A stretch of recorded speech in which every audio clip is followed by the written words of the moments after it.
எல்லாருக்கும் வணக்கம். நம்ம முகுந்தா ஃபார்மில் ஒரு வாரத்துக்கு முன்னாடி புண்ணாக்கு கரைசல் ரெடி பண்ணியிருந்தோம் அப்படின்னு சொல்லியிருந்தேன். அதாவது மல்லாட்டை புண்ணாக்கு, எள்ளு புண்ணாக்கு, தேங்காய் புண்ணாக்கு 5 கிலோ ஒரு பாரலுக்குன்னு போட்டு 200லேருந்து 250 லிட்டர் தண்ணியை ஊற்றி ஒரு கிலோ நாட்டு சர்க்கரை போட்டு ஊற வச்சுருந்தோம். இன்னையோட 8 நாள் ஆகுது. அந்த வீடியோ பார்க்காதவங்க போய் பாருங்கள், நம்ம சேனலில் இருக்குது. இப்போது 7 நாளுக்கு அப்புறம் அது ஃபுல்லாக ரெடி ஆகிடுச்சு. பாருங்கள், அப்படி எண்ணெய் படலமாக இருக்குது பாருங்கள். ஏன் அப்படின்னா இது செக்கு புண்ணாக்கு எல்லாமே, ஸோ எண்ணெய் தன்மை இருக்கும். இதே மிஷினில் போட்டோம் அப்படின்னா அது இந்த அளவுக்கு எண்ணெயே இருக்காது. எப்படி எண்ணெய் மிதக்குது பாருங்கள். ஸோ ரெடி ஆகி இப்போ வெஞ்சரியில் இப்போ இழுத்துட்ருக்கு. பார்த்தீங்கன்னா உங்களுக்கு தெரியும். இப்போ நான் வெஞ்சரி மூலிமா தண்ணி வச்சிட்ருக்கேன். இப்போ இல்லை இதில், இப்போ நான் இதில் தண்ணி வைக்கிறேன்.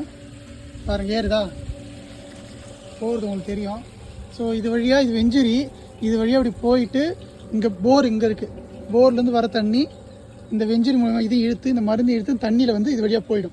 இது எங்கே போகுதுன்னா நம்ம கருங்குருவை நெல்லுக்கு போகுது. கருங்குருவை ரசகடம் அந்த நெல்லுக்கு போகுது.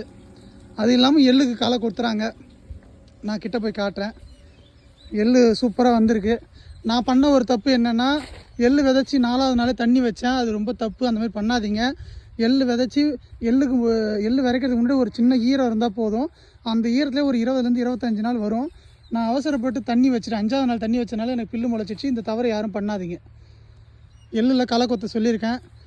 இன்னையோட ஒரு 25 நாள் ஆகுது எள்ளு விதைச்சி. இப்போது இது கருங்குருவை நெல்லுக்கு எப்படி போகுதுன்னு பார்க்கலாம். அடுத்த அறுவடை வீடியோ.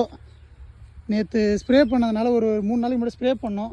அதனால் நிறைய காய்கறிகள் வந்திருக்கு. அதையும் இப்போ பறிப்போம். பாருங்கள், நெய் மிளகாலாம் எப்படி வந்திருக்கு பாருங்கள். இப்போ இந்த வெஞ்சரி மூலமாக தண்ணி எங்கே போகுதுன்னு பார்க்கலாமா?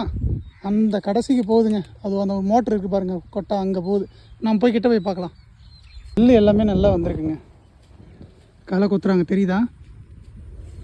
இது எள்ளு கொல்லி. 2 ஏக்கர் எள்ளு போட்டிருக்கோம். மீதி நெல் நட்டுருக்கோம். கருங்குருவை ரசகடம். கருங்குருவை 3/4 ஏக்கரும், ரசகடம் ஒரு 20 குழி நட்டுருக்கேன். தக்காளியெலாம் நல்லாவே வந்துருச்சு. எல்லாத்தையுமே குச்சி கட்டணும். அடுத்த வீடியோ அதுதான். ரெகுலராக பாருங்கள். நான் வச்ச தக்காளி எல்லாமே வந்திருக்கு. கொஞ்சம் இழுவு ஊற்றுறது இங்கே தான் வருது. அதை பாருங்கள், அந்த வெள்ளை வெள்ளையே வந்திருக்கு பார்த்தீங்களா? அதுதான் நம்ம புண்ணாக்கு கரைசல். தண்ணியில் மிக்ஸ் ஆகி வருது. தண்ணியே கலங்களாக தான் வரும். ஃபுல்லாக இப்போ தண்ணி பாஞ்சு தண்ணி மூலயமா அது பரவிட்டுருக்கு. இது கருங்குருவி நெல். இயற்கை விவசாயம் பண்ணுறதுக்கு சான்றுங்க. இங்கே பாருங்கள், அசோலா அதுவே வந்திருக்கு. நான் எதுவும் எட்டுனதுலாம் போடல. அதுவாகவே ஜென்ரேட் ஆகி ஃபுல்லாக மூடிக்கிச்சு. பயிர் ரொம்பவே நல்லா இருக்குது. மற்றவங்களோட நம்மளுக்கு நல்லாவே இருக்குது.